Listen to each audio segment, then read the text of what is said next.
Bonjour à tous, j'espère que vous allez bien. Un petit podcast pour vous parler un petit peu de l'actualité du jour, comme c'est bizarre. Non, c'est tout à fait normal. En fait, ce qui m'étonne dans toutes ces actualités et surtout dans les commentaires de certains journalistes, c'est qu'ils sont toujours étonnés de résultats ou même de certains sondages qui amènent toujours la droite du RN en tête. Et de plus, ce sont les commentaires de certains politiques qui sont soit outrés, soit complètement scandalisés par ce qui se passe. Mais moi, la question, et surtout la question que je voudrais qu'ils se posent tous, est-ce que vous vous êtes posé la question du pourquoi et surtout depuis quand? Pourquoi ce Front National, ce RN, monte de plus en plus, en tout cas à chaque élection un petit peu plus, et surtout depuis quand? Depuis, en gros, depuis sa création. Bon, il y a eu des moments un peu plus stables, un peu plus stagnants, peut-être en baisse, j'ai pas tout étudié, mais surtout, là, je parle de la montée. Depuis quand et pourquoi? Pourquoi pourquoi il ne se pose pas la question? Tout simplement, le pourquoi, bon, on le sait un peu, puisque justement, par rapport aux gens, si vous les interrogez, si ceux qui votent le RN vous disent pourquoi, surtout ce qui ressort de ces interviews, c'est surtout, on en revient au même, l'insécurité, le pouvoir d'achat, mais c'est surtout, encore une fois de plus, l'insécurité. Prioritairement, c'est l'insécurité. Et depuis quand? Moi, je ne dis absolument rien. Et je ne veux pas surtout influencer les gens sur la réponse. Mais quelque part, tout est lié. Tout est lié sans faire attention. Attention, je ne veux pas mettre tous les gens dans le même panier. Mais surtout la réponse. Si la réponse, elle est claire, elle est nette. S'il y a plus de sécurité, s'il y a moins de problèmes justement dans le pouvoir d'achat, mais tout ça étant un peu lié, les solutions, on les a. Et le pourquoi et depuis, on le sait également. Mais seulement si certains politiques répondent à cette question. Et surtout, la solution, ils l'ont. Il n'existe plus ces partis politiques. En tout cas, ils n'ont plus de raison d'exister quelque part. Certains partis politiques, certaines tendances politiques. Donc voilà, en fin de compte, voilà le truc qui se passe actuellement.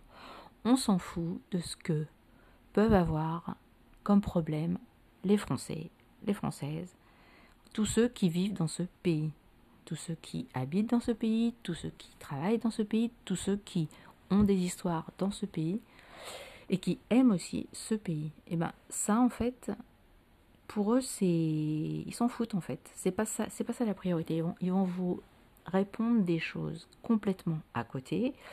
Ils vont trouver d'autres excuses, tout ça, pour ne pas se remettre en cause, pour ne pas remettre en cause. Je parle pas de leurs idées. Après leurs idées, il n'y a pas de problème. Leurs idées, chacun pense ce qu'il veut, parce qu'il y a des idées nobles, il y a des partis, heureusement que ça existe, et encore une fois de plus, heureusement qu'il y a un contre-pouvoir, un contre-parti à chaque fois. Pour qu'une société arrive justement à se sortir de problèmes, à trouver des choses intéressantes, à avoir des idées nouvelles, il faut qu'il y ait à chaque fois un parti, le contreparti et d'autres partis bien sûr, pour que toujours des idées nouvelles, ça oblige aux gens justement à se bouger, à trouver d'autres idées, des meilleures idées. En tout cas, c'était comme ça à un certain temps. Mais là justement, là ce qui se passe, c'est que le fait de vouloir réunir à tout prix tous les partis, comme d'ailleurs il y a déjà eu depuis 7 ans, le fait de ne plus vraiment avoir de gros différents partis. Voilà, encore une fois de plus, où on en arrive. On met tout le monde dans la même marmite Et puis, il n'y a pas vraiment de saveurs différentes qui en sortent. Il n'y a pas vraiment de choses, de couleurs, de sensations, d'idées nouvelles qui en sortent. Ou en tout cas, si elles en sortent, soit elles sont étouffées par une autre couleur, un autre goût, qui sont toujours dans cette marmite. Parce que justement, il n'y a pas assez de contre-pouvoir dans cette grosse marmite.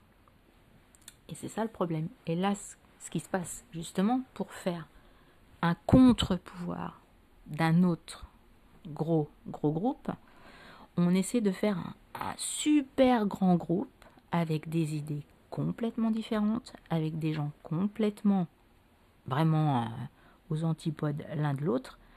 Tout ça dans l'idée, tout simplement, encore une fois de plus, comme dans un précédent podcast, j'ai dit, pour aller contre.